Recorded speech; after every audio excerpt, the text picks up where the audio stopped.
I'm Chris Dutchko, co-host of the Ninth Grade Experience podcast, a part of the Education Podcast Network, just like the show you're listening to now. Shows on the network are individually owned, and opinions expressed may not reflect others.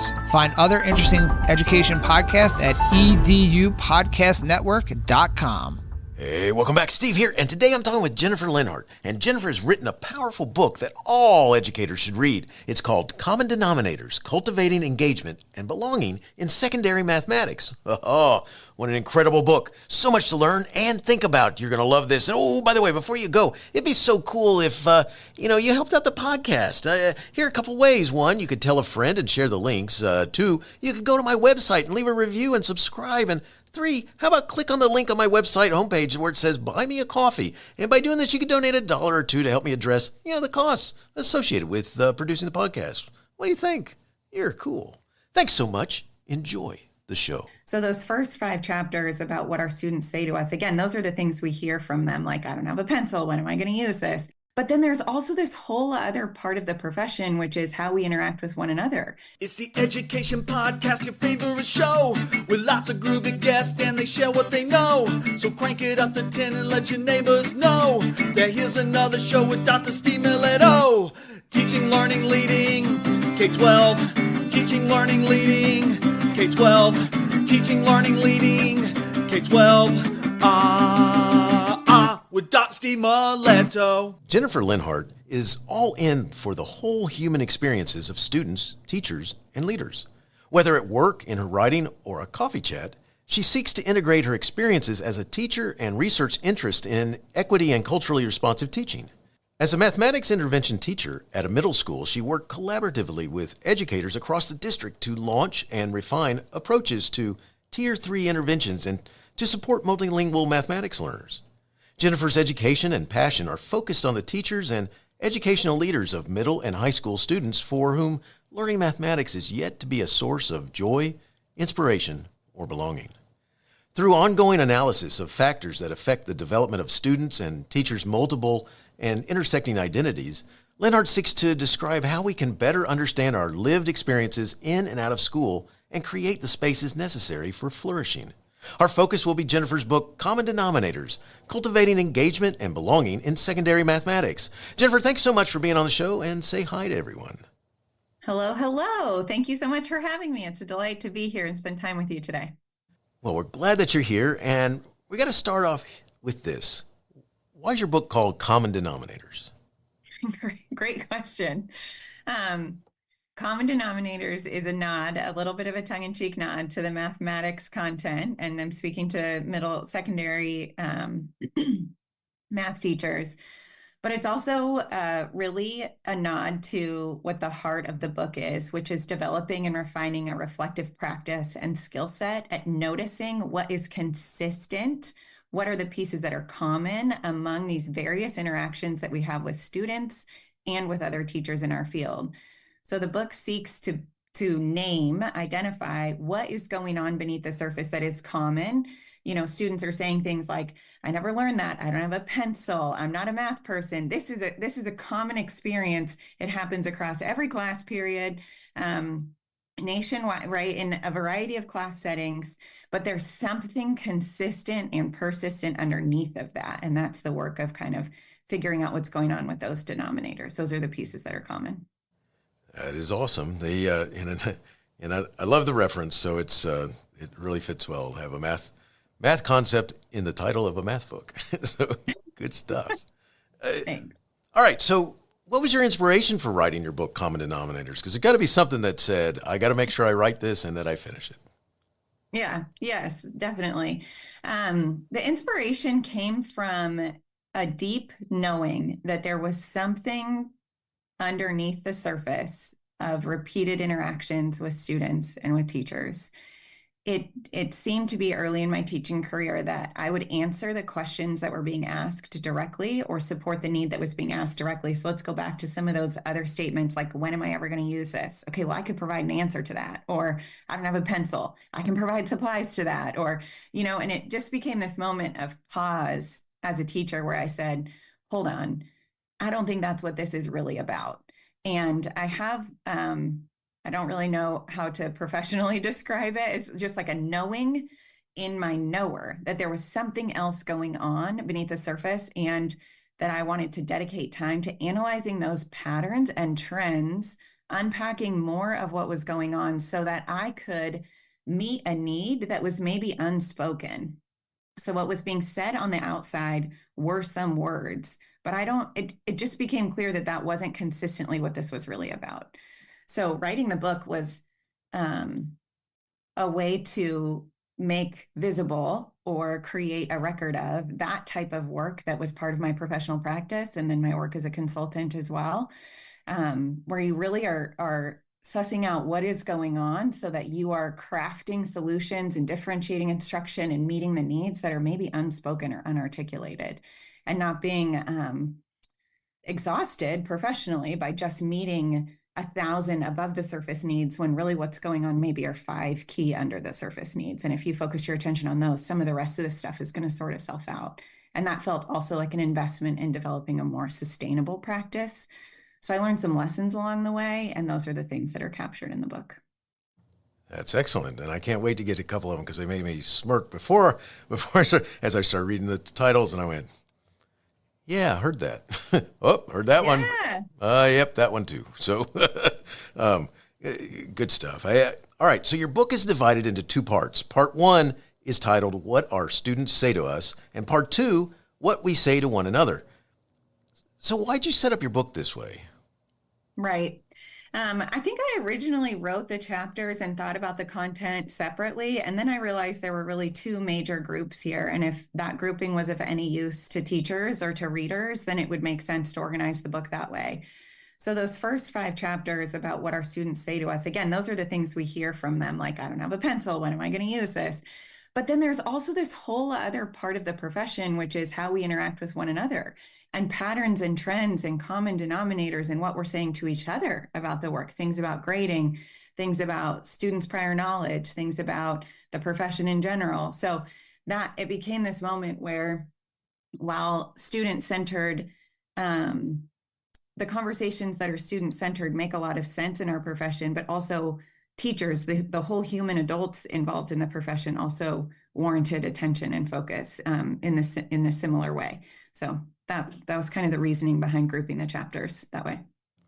Well, I love it because not only, because it's easy to, I think you could have spent a lot of time with the students, because I'm sure you got a lot of information there that you could put in that spot, but leaving out the teachers, because oh my, that's a very important section of your book there, as we tend to talk to each other. And we have our thoughts. Sure do. We sure do. And there are things that our students say to us every single day that, again, like you said, you smirk or that resonates, and like, heard that before. And that is a place of kind of common experience that is really powerful to build from. So the reasons our students may be saying those things could be different, but the fact that we're experiencing that is common. But just like you're saying, the opportunity we have to acknowledge, like, but what does that mean for us as professionals? And thinking about how we move about the space of the profession, where we want to intentionally disrupt patterns that aren't serving us or the students. And this is again, it's just, I can't imagine having a conversation about teaching math without talking about the human beings doing that work. Oh, that's so powerful, because it's what it's all. I mean, that's a big part of what it's all about. You're working with kids and you're doing all this stuff, and if it's all by yourself, then right. I mean, then why not just cut out humans altogether and just go work in an archive someplace or something like that? And right. and it's such a powerful part of it, because it can influence you in a good way. It can influence you in a not so good way, depending on some of those conversations that you have. Go ahead. Sorry. Oh, I'm sorry. I was just gonna say, you can't.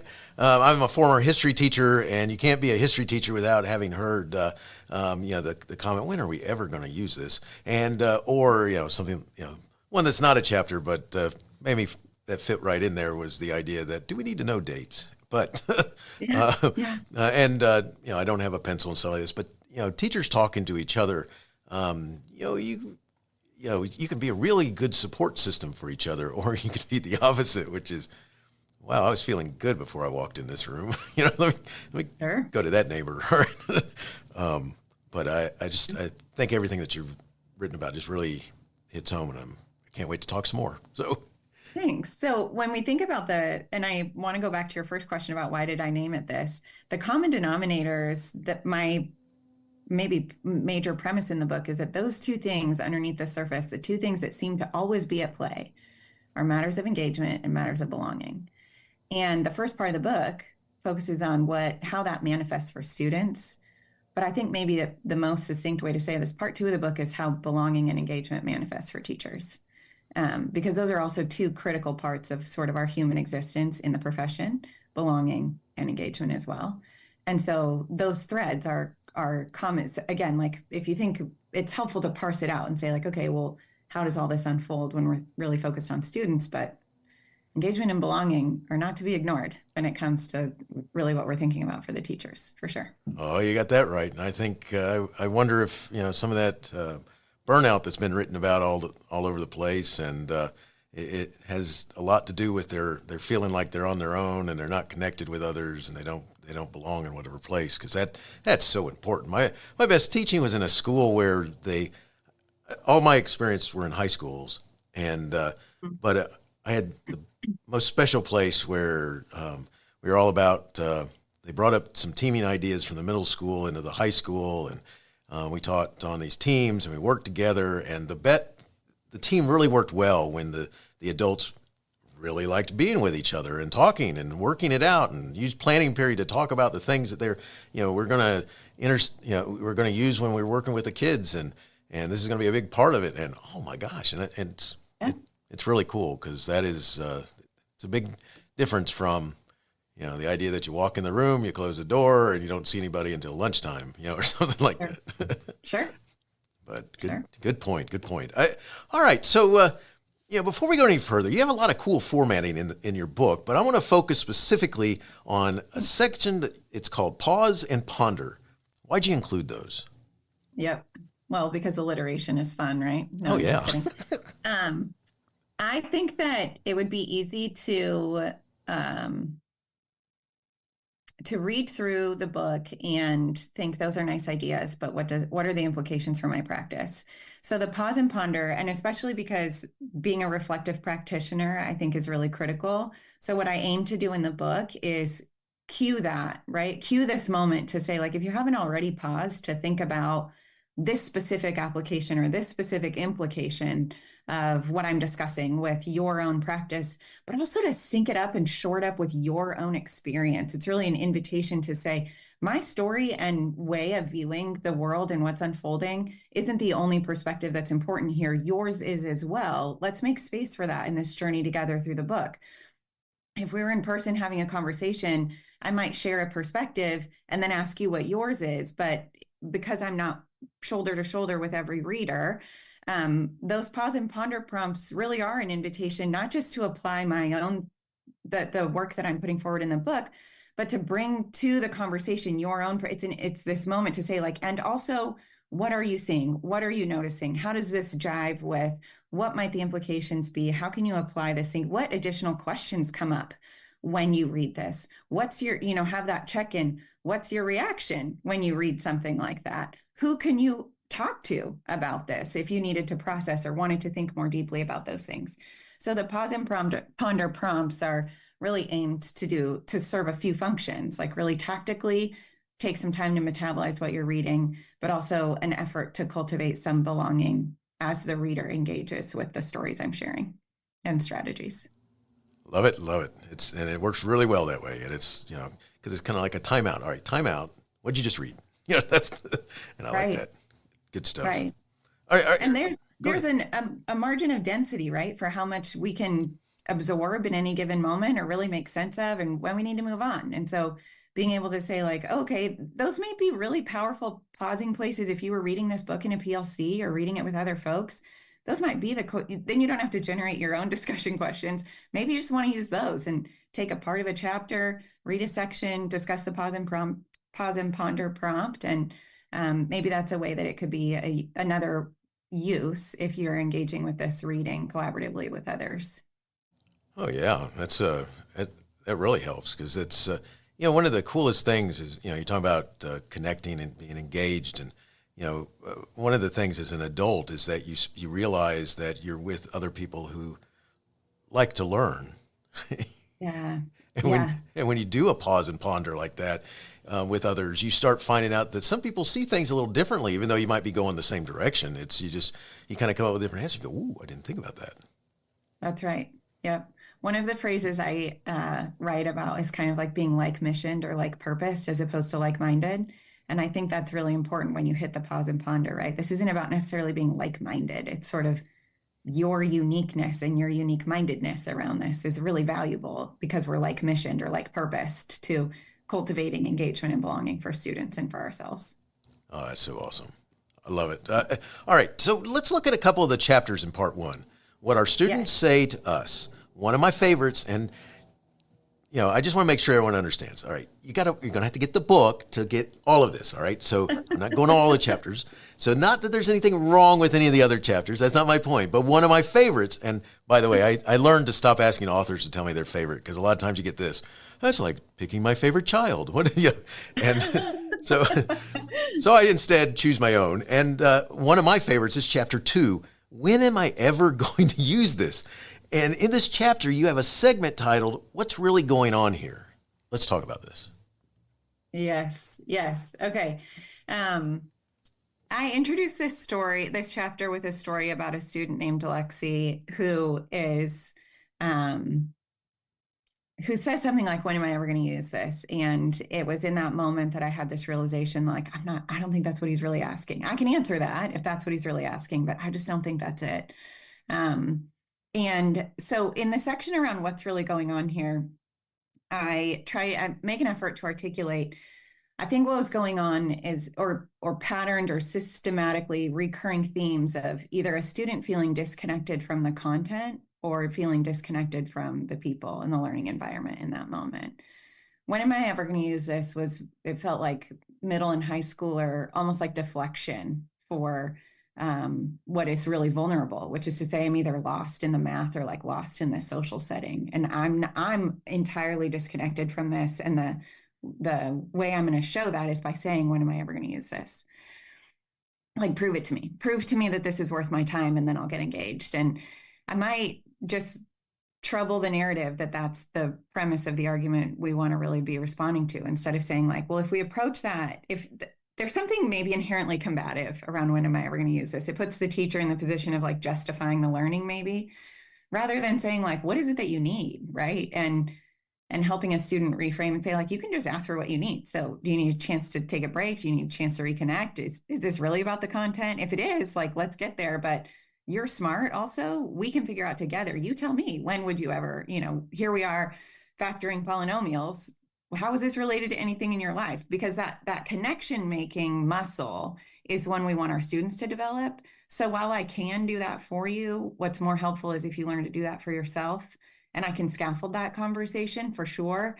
But again, it's kind of about untangling those pieces. And that's the next section in chapter 2 after what's really going on here is, so if this is about some manner of disconnection, either a human connection, which is related to belonging, or this content connection, which is maybe related to engagement, what do we do next to untangle those pieces for a student? What do you ask the whole class? What do you ask that student individually? How do you kind of get a read on the room and then make an instructional decision that, again, gets closer to addressing that actual need, cultivating either belonging, engagement, or some combination that keeps you from having to answer that question on repeat every single time a student feels disconnected from the learning. And then here you are and you're saying, like, I just answered that. Well, that's your first sign that wasn't the question. If you answered what was actually asked and it didn't satisfy the need, chances are there's another unspoken need that warrants your attention. And you kind of have to be an investigator as a teacher to figure out what that is. And then, so that's that kind of, again, pausing and saying like, okay, what are my next moves to get more information about what it is that this student needs or this group of students need before I just answer directly? It takes a little more time and it's worth it. Oh, definitely. I love it. And not only that, to me, it's one of those things that as a teacher, you have to sit down and make a note to yourself and say, why are the kids in my class? What is this content all about? Why am I teaching this? Because if the only answer you come up with is because I was told to, or because I went to college, paid all this money, and now you're going to learn what I found out, or, Right. it's on the test. That's another one that adults like to say.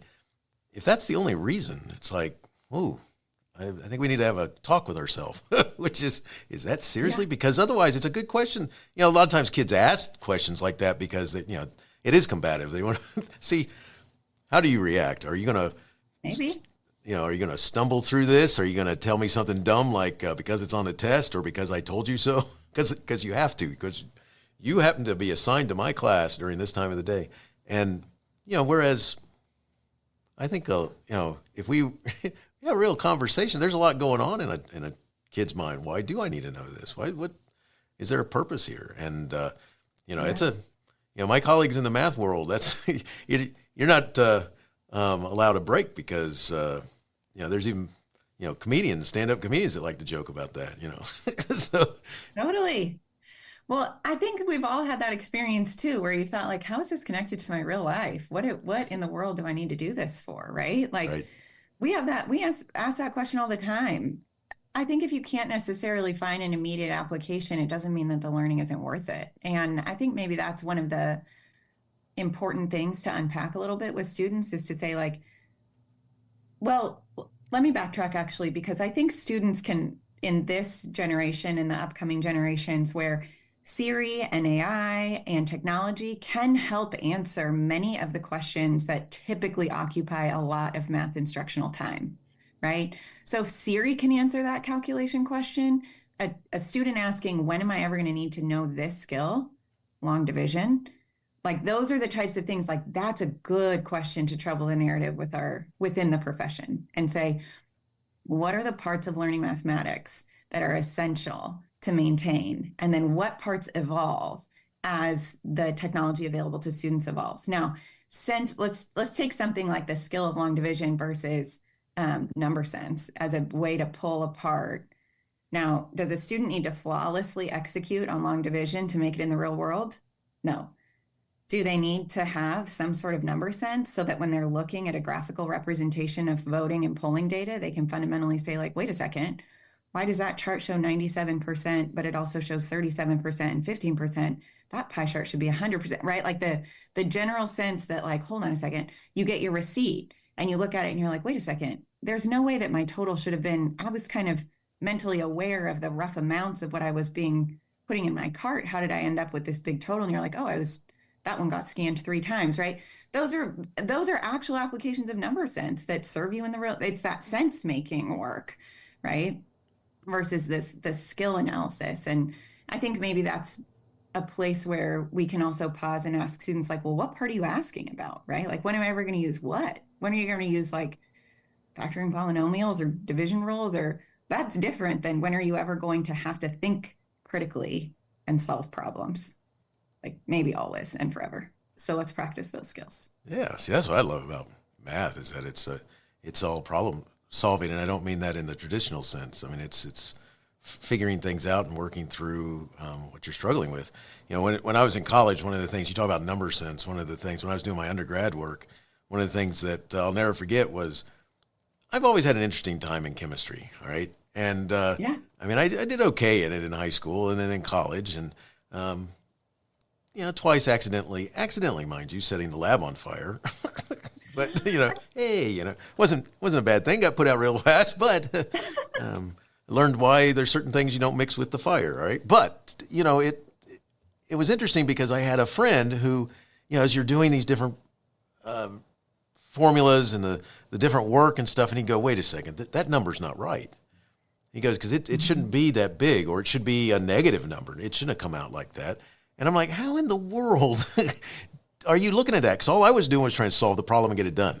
All right. Yeah. And he was looking at things ahead of time and he was saying, yeah, that doesn't make sense because it shouldn't be that way. And I always tried to figure out how and he helped. He'd sit there and spend some time with me. But that was something that I struggled with in classes like chemistry and physics, was trying to figure out why some don't just try and get an answer to get an answer for answer's sake, I guess.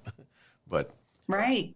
And that instinct, if it's not necessarily instinct, it's practice, learning that moment of disequilibrium where you say, like, hold on a second.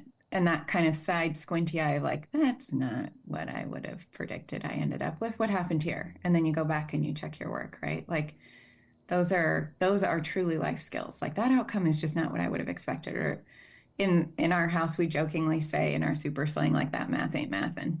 And you just kind of look at it and you're like, hold on a second. And that moment of pause, instead of just saying like, surely the algorithm is right, I don't even know what it is, plug and chug, right? Like that is just, I don't know. I love that moment when students are like, hold on a second, are you sure? And that even investing in believing that you are a person who is a sense maker and that you are in spaces where you're allowed to question and wonder and you're smart enough to figure it out. That there's like going back and pausing and saying like, hold on a second, that's not jiving with my current understanding. So it's worth the time to go back and figure out where that's breaking down.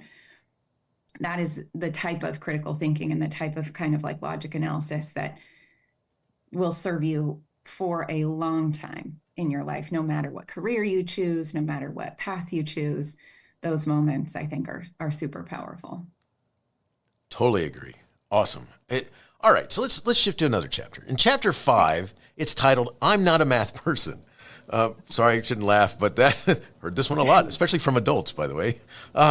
What suggestions do you have about getting a student beyond this way of thinking? Yeah.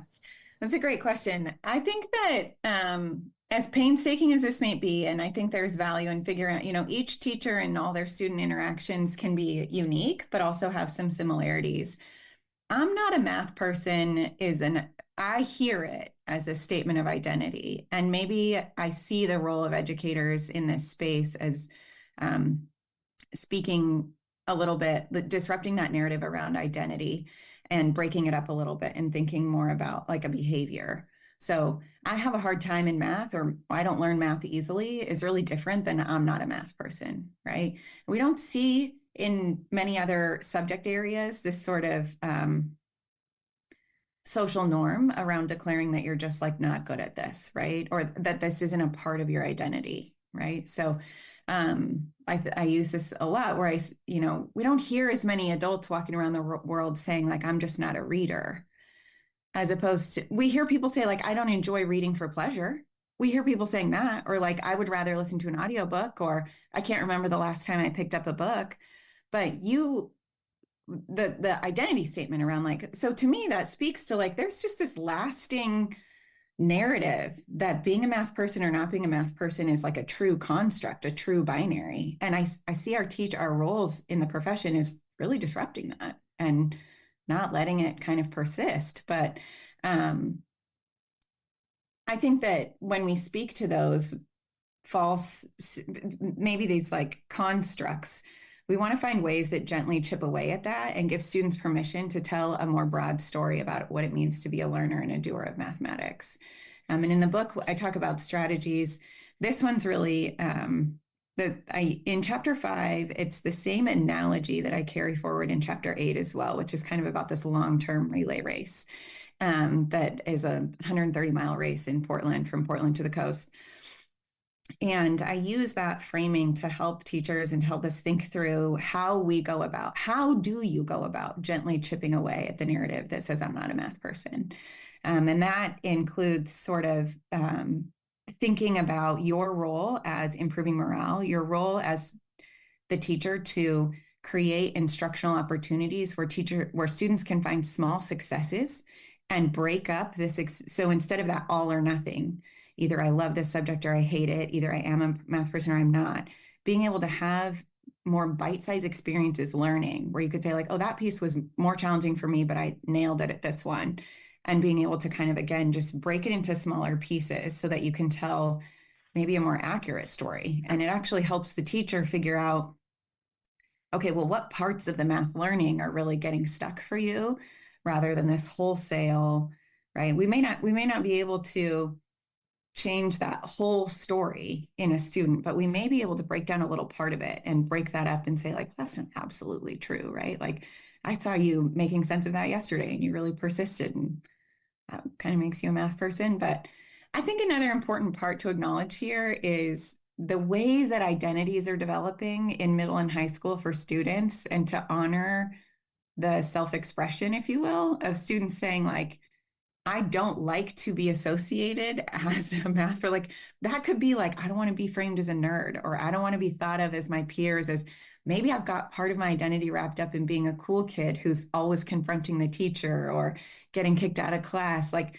there is nuance there for what's going on. And so for teachers to really hone in on the role they want to play in that, developing that student's identity, that is, again, kind of that like appropriate disruption of cycles and language that isn't necessarily true, speaking some truth over that, but also creating the learning structures where students don't necessarily get to opt out wholesale, or it doesn't serve them socially to do that thing that they're doing, if that makes sense. So if you're doing the thing where you deflect and you avoid and you grab the attention of the whole class, how can I create or structure the day of learning so that you get less out of that? You get less of a social hit, if you will, for that, because center stage just, and sometimes that has to do with dispersing and diffusing the light. If you can imagine that if the learning, teaching, whole group instruction spotlight is on the teacher, and then a student says something, they're like grabbing that whole spotlight and pulling it to themselves.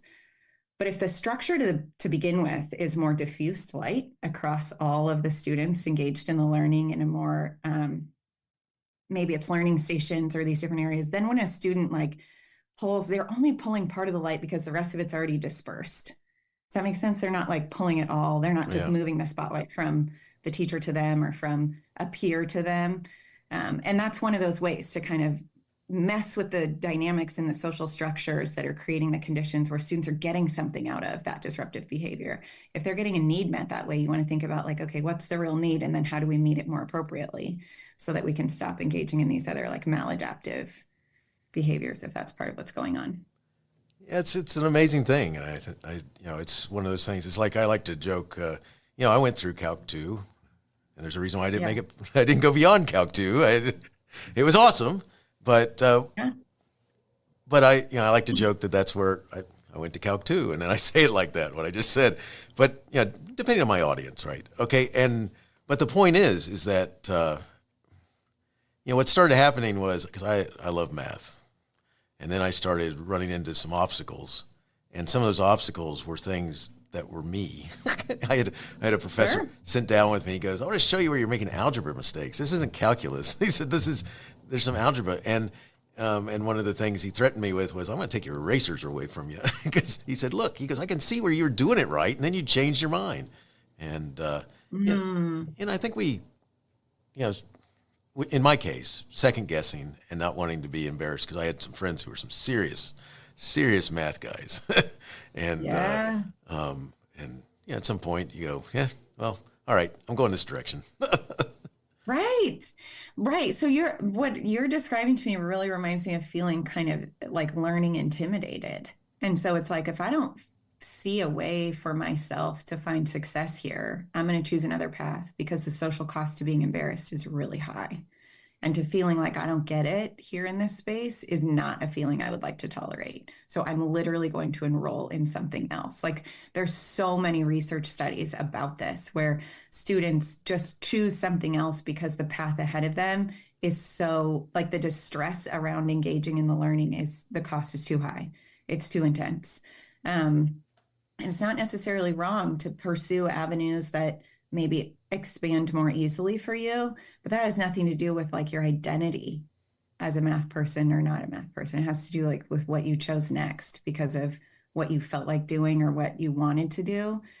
I just don't think it's ability based. I guess maybe that's kind of the place where it's like, how do we continue to honor that students are going to be interested in different subjects? They're going to want to pursue different things. Certain things will not come as easily. But also build up some distress tolerance, because there are some things that don't come easily that are worth it. And how do we balance that out for students while fully acknowledging that if most of school feels impossibly hard for students, this isn't a play. It's almost like asking an exhausted weightlifter to lift one more time, right? Like that's also real when a student is saying like, this is too heavy. we have to think about what the implications are. What are our next steps for that when a student really is saying like, I've given it all, I've got, I can't, right? And then how do we, there's recovery there's almost rest and recovery that has to happen first before we ask again for that like new muscle to keep developing.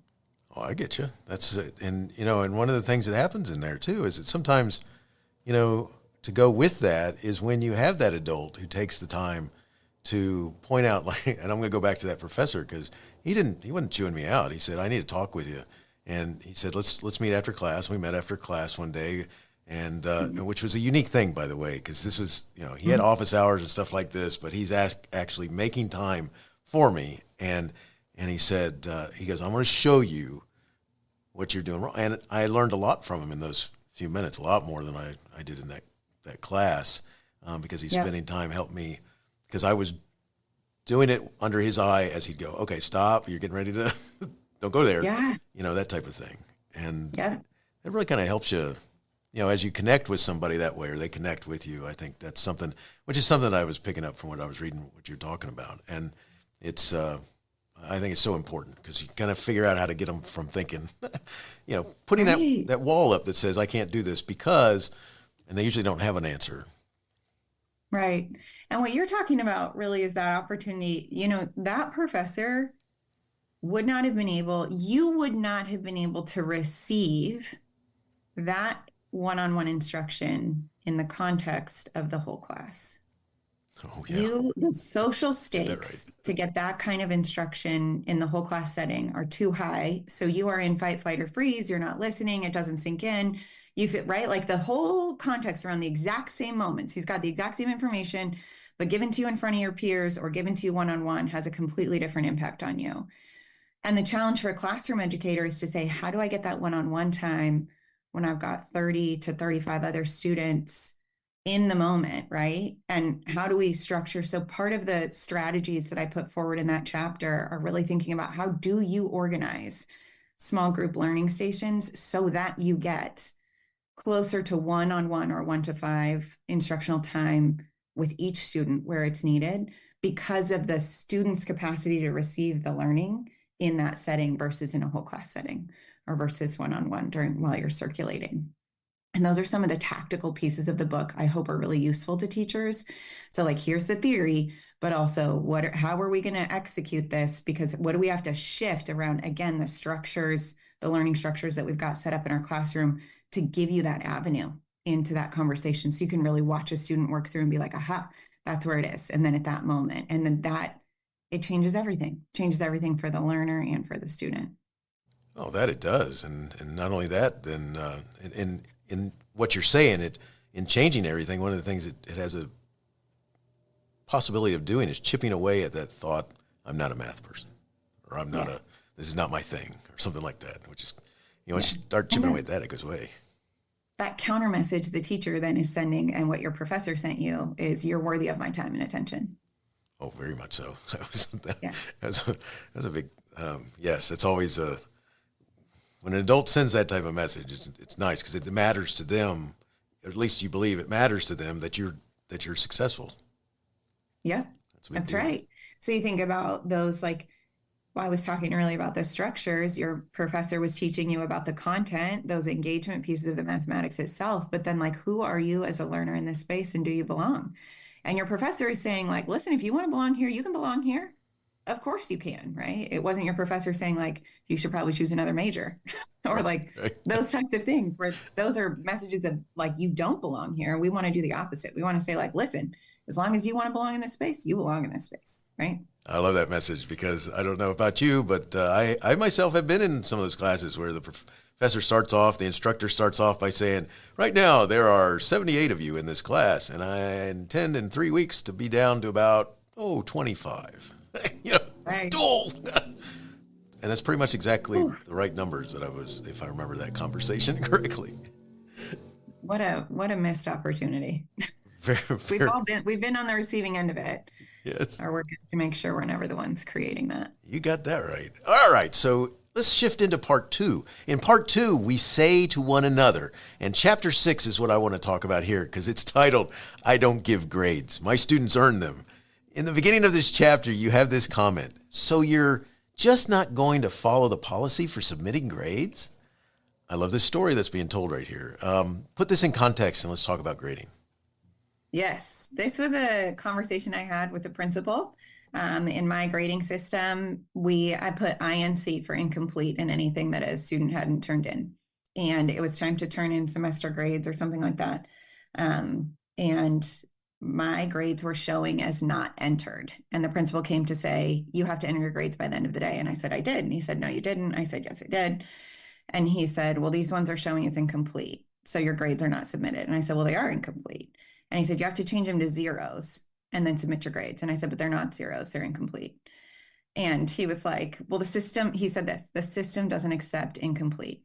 I said, but I'm not giving that kid a zero because I taught students who were in math intervention. And if I give that kid a zero, that means they're not passing this class. And the damage it does to a student, I'm trying to turn around the narrative for these students learning mathematics, not reinforce that no matter what they try, they can't get ahead. Right. So I was just in that moment, deep in my defiance, like not doing it. I'm not doing it. And that was his comment to me was, so you're just not going to follow the grading policy and the system requirements. And I said, like, no, it's the wrong thing. That is a systems problem, not a reflection of student learning. And I'm not doing it. And that was this moment, where he's like, it was probably going to be written up as like burp, burp, burp, burp, burp. And I was like, all right.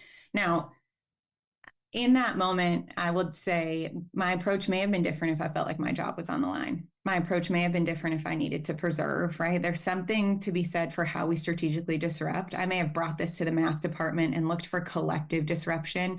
I didn't think my job was on the line in that moment. And that context is really important, I think, because we are in situations where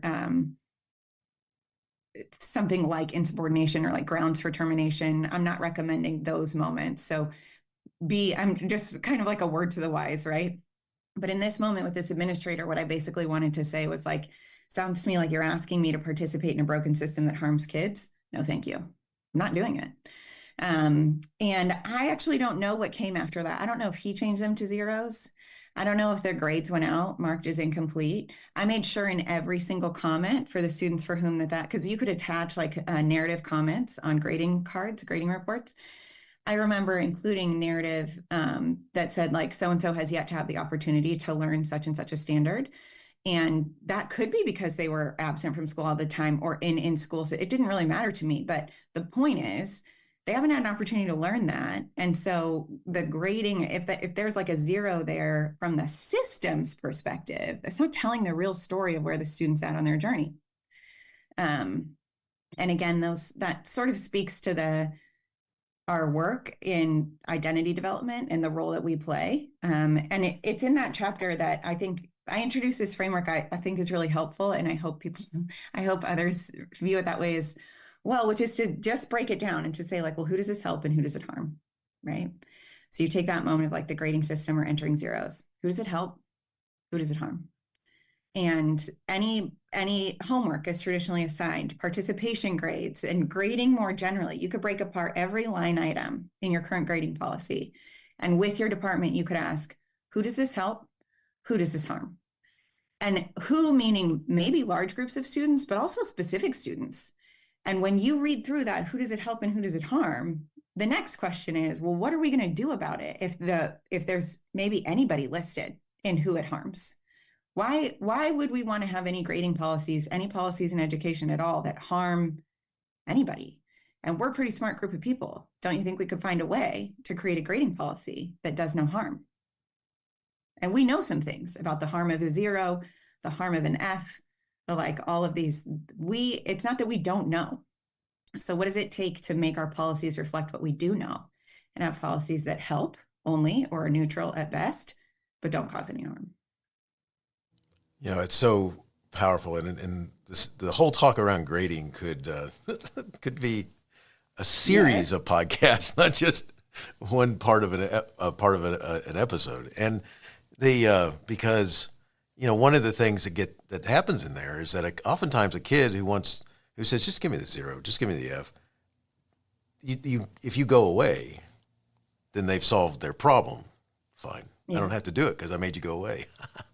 that's, and they may not be laughing about it, but that may be their purpose, is just to try and, I'm struggling, I'm frustrated, so, just go ahead and give me the F and I'll move on. And I think, what you talk about is exactly, how to counter that, which is, I'm not going away. You got an incomplete. We're going to work on this, and you're going to turn in what I need you to turn in and work on it, so that we don't think that the way to solve this is by just accepting defeat and move on. I think that's a really important way to frame it. And teachers also thinking through like flexibility with what does it mean to demonstrate understanding about this? And I have plenty of students for whom like the barrier around writing down answers was really high, and for 1,000 different reasons. So if I could pull up with you in a conversation and we could chat through this, and you talked me through your logic and understanding, and you didn't air quote turn in your assignment, I think that that's a really important part around like differentiating the evidence we're asking students to demonstrate, instead of having a really narrow ledge and saying you have to walk down this ledge in order to demonstrate proficiency. I just don't think that's true. I don't think it's capital T true. I think there are a lot of different ways, and we could have policies that are reflective of that, instead of these sort of compliance-based. In some ways, like turn it in, fill in the zeros. There's a really fascinating question around compliance and power and what that's really about. And there's a powerful opportunity to ask yourself as a teacher, like, what's that really about for me, right? What's coming up for me when I have students in that space where they're just like refusing to do work or refusing to, what does that bring up for me? And how are my next moves reflective of who I want to be kind of as a values-based? I'm investing in this kid. They say I want to quit. I say, you're worth the time, I'm not quitting on you. How can we find a way that disrupts that quitting narrative, but also, and like you said, doesn't reinforce defeat, keeps like learning at the heart of it, instead of digressing into a power struggle or a compliance struggle or that's just not what this is. It doesn't have to disintegrate to that, right? And so there are other chapters of the book where I write about power dynamics and attending to those things and not playing tug of war with your students. Grading is one of those spaces as well. And not turning in work can be sort of a really intentional protest to the system of schooling. All that matters also, right? This like the rage against the machine energy that you get from students sometimes, and that's important. That in some ways is really worth nurturing and ensuring doesn't get snuffed out, right? So again, I think it goes to when it's policy-wide things. That's why this chapter is in the book. Like, very rarely, I think, do teachers get to set their own grading policy. I never did. This was a school-wide policy that was reflective of a district-wide policy. The distribution, I mean, like the percentage that's participation, the percentage that's homework, whatever those things were, those were set at the system level. And those are the places where I think that as groups of teachers, but also as teacher leaders, we got to be interrogating those systems, right? Where are our principals and our curriculum and our admin, our assessment specialists saying, is that reflective of what we really want? Is that aligned with what we like? Here are our values as a district. Is that reflected in our assessment and grading policies? And those are those system-wide. And sometimes teachers play a role in surfacing that and collectively surfacing that, kind of troubling the narrative. But I really call in like teacher leaders, principals, admin, cabinet, like those are some key decision makers who could really change the conditions in which teachers and students are operating and make a huge difference on something like grading. So powerful, because it's something that, it's the understanding. There's one of my favorite gurus in education. He talks about degrees of F-ness. About people getting into arguments over degrees of F-ness.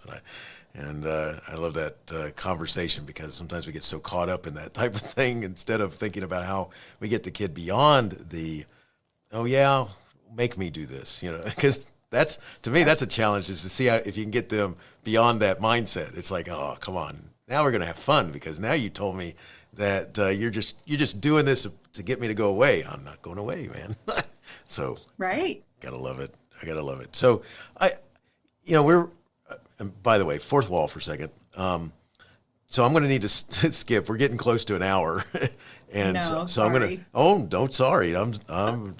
This has been a fun conversation. So I just want you to know on purpose I'm getting ready to skip. So here we go. All right. So I got to make sure I point out something. You got reproducibles, and I love the term reproducible, because that means as a teacher you got access to something that you can copy and use in the room. Can you talk about why you included that? Yeah, absolutely. The reproducibles that you can get from solutiontree.com, you can get whether or not you purchase the book, by the way. So check it out if you're interested. Each chapter includes a chapter application guide, which really basically is intended to bridge the knowing doing. So you read about a thing, you paused and pondered, you thought about your own practice, but like, what are we doing with that information that we are learning? So those chapter application guides are in the reproducible section. Again, those can be so powerful for PLC conversations with colleagues, even virtually across the nation or across different locations. A few of the chapters also include things like reproducibles for building number sense. And those are types of things that secondary teachers may or may not often have access to. In middle and high school, when we do our work to get our certifications, number sense things like dot images and 10 frames, those are reproducibles we have to go to different grade levels to find. So they're included here because I think that they're a really, really critical part of building engagement and belonging in the classroom. Things like the framework in chapter 6, like the who does it help, who does it harm, those types of things you can also find in the reproducibles. Which is very cool. That's awesome that having those access to that to help push those educator conversations also about what we're doing and talking about, where we're going with it. I love it. Good stuff. All right. So Jennifer, where can our listeners find additional information, connect, and learn more? So if you want to learn more about the book specifically in the series, the Growing the Mathematician in Every Student series, head to solutiontree.com. You can find me on X or Twitter at Jennifer L. Math. I'm also on LinkedIn, first name, last name, Jennifer Lenhardt. Love to continue the conversation. There are a few posts that I have in LinkedIn and some videos of myself talking about key features of the book and what I hope you'll get out of it. So there are a few other spaces there that you can dive in. Very cool. I'll have lots of that information in my show notes, so it's easy for the listener to come back and find you and talk with you, which good stuff. So I got one last question for you, Jennifer, and it goes like this.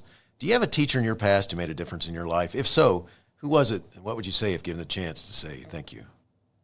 Yeah, I have so many. I really feel lucky and fortunate that I had a series of amazing educators in a lot of different seasons, elementary, middle, high school, different I almost said genres, different subjects, music teachers that were incredible in those pieces. But if I were going to say thanks, it'd be probably to Mrs. Allen. She was my middle school or my high school math teacher from Algebra 2 all the way through calculus.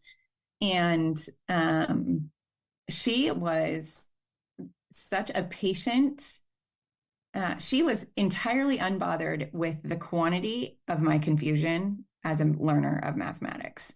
She had this like grounded confidence. She was so assured that no matter how confused and lost I got, she was assured that her instruction made sense the first time. She was assured that it would make sense if she explained it a different way. She was sure that she could find a third and a fourth and a fifth way. And that when I was sitting there struggling on the test, that she could provide a small prompt that reminded me of that one way. And that like, even if I forgot the formula, we practiced figuring it out from scratch. So you could figure it out from scratch, even though you forgot the order of those variables in the formula. Those pieces. So her investment in conceptual understanding and just sort of being she was just a teacher with such assured confidence. And our class was, she had large classes of a lot of diverse learning styles. And she's just unflustered. I just was astounded, right? She just was so sure that she could find a way and help all her kids learn that so it took the wind out of our sails. And we're like, Mrs. Allen, this doesn't make any sense. And she was like, I got you. So thank you for sure. A big thank you to Mrs. Allen. That is awesome. Thank you so much for sharing. Jennifer, thank you so much for talking with us about your book, Common Denominators, Cultivating Engagement and Belonging in Secondary Mathematics. It's awesome. Wishing you the best in all you do. Thank you so much for your time today and for having me on your show. It's been a pleasure to be here. Hey, you have been listening to Teaching, Learning, Leading K-12, a podcast to help you help kids achieve their dreams. Teaching, Learning, Leading K-12 is a member of the Education Podcast Network. Podcasts for educators, podcasts by educators. Teaching, Learning, Leading K-12 is a member of the podcast network based in Canada called Voice Ed Radio. Voice Ed Radio, your voice is right here. The opinions expressed on Teaching, Learning, Leading K-12 are those of the guests and host. Teaching, Learning, Leading K-12 is intended to share ideas, advice, and suggestions. Teaching, Learning, Leading K-12 is produced for educational purposes. Hey, thanks for listening. It would be awesome if you visited my website at stephenmiletto.com and connected with me, left a review, and listened to more episodes. And by the way, you could also share it with your friends, with your family, and your colleagues. Thanks so much. You're awesome.